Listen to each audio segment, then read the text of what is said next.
Hey guys, as mentioned, today we are going to be just watching a video looking at how to calculate the delta H calculation. So here is a problem that says what is the net energy if the temperature of a 3.45 gram block of magnesium changes from 345 to 318. Okay, all right, let's just get the basics down. All right, net energy, when we're talking about net energy, we're talking about delta H. So delta H equals M delta T Cp, okay?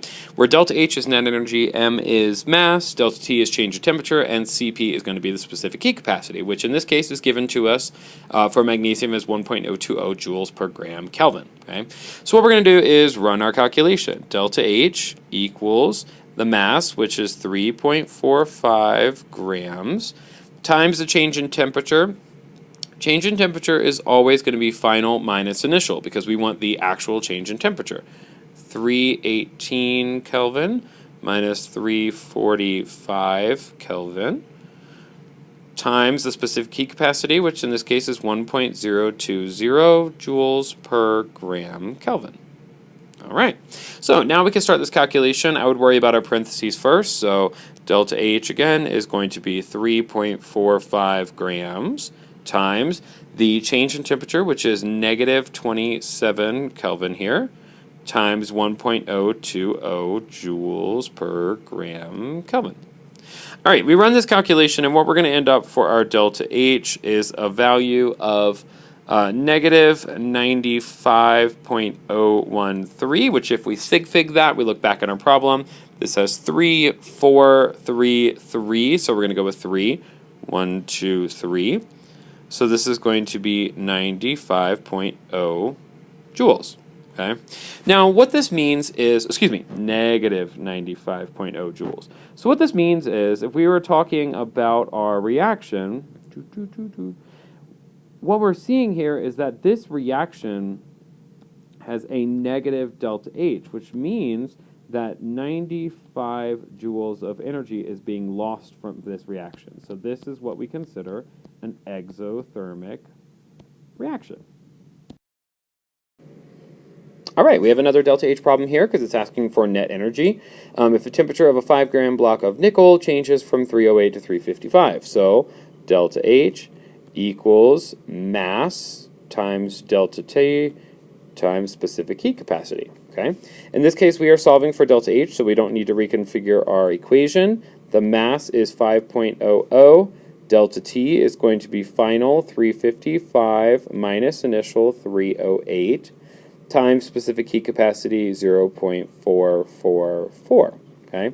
When I run this calculation at this point now, I am going to get a value of 103.4 joules.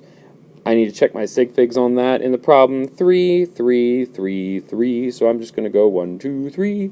That's going to be 103 joules of energy. Okay. Now again, what we're saying here, if we're thinking about this reaction, is that the net energy is 103 joules, which means this reaction gained 103 joules of energy. Okay, that makes it an endothermic reaction. There's an R in there somewhere. Whatever, you get the idea. All right, so in this problem, what we see here is we see if 968 joules of energy is added to a system and causes a 50 gram block to change its temperature from blank to blank, what is its specific heat capacity? So we are now solving for Cp. So what we need to do is reconfigure our equation. So currently Cp is being multiplied by mass and delta T, so all we need to do is divide both sides by mass and delta T. Delta T. So what we're going to end up with is delta H over mass times delta T equals the specific heat capacity. All right, so now we can run our calculation here. Specific heat capacity is going to be delta H, which is 968 joules, over the mass, 50.0, times change in temperature. Now, if we look at this, we know that these need to be in Kelvin, right? But if I add 273 to this one, and I add 273 to that one, is the difference still not going to be 10? It is. the difference is going to remain 10. So I am just going to plug in a difference of 10. So what we now have is specific heat capacity is 968 divided by 50 times 10, which is 500. When I run that calculation, I get 1.936. Sig figs is going to be 1.94 joules per gram. And I could do degrees Celsius on this, or I could do kelvins, because if I don't convert it and it's degrees Celsius, then this is joules per gram degrees Celsius. If I do convert it, then it's joules per gram Kelvin.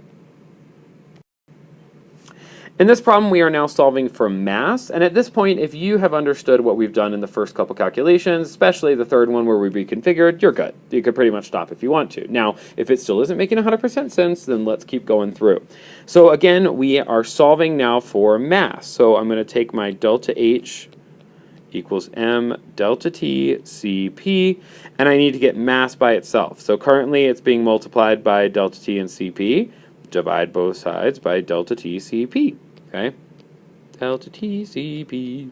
So our mass is going to be equal to delta H divided by delta T Cp.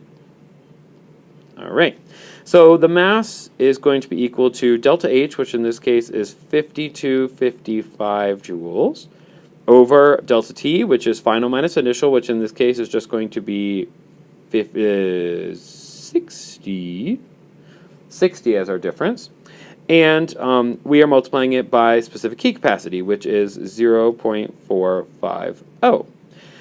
Mass I get for this when I run my calculation is going to be 194.62, sig fig 190 grams. Last calculation, we're looking for delta T. So again, delta H equals m delta T Cp. Reconfigure, divide it by mCp. So our delta T is going to be calculated by taking delta H and dividing it by the mass and the specific heat capacity. Run this calculation. Our delta T is going to be equal to delta H, which is 10,500, which is a lot, by the way, divided by the mass, which is 70.4, times Cp, 0.235, and we should get a delta T of about 635, okay? Now, we could say that's Kelvin, or we could say it's degrees Celsius. Either way, it's just a change in temperature, so it is merely just the difference between the initial and the final temperature. All right, let me know if you have any questions when you come to class.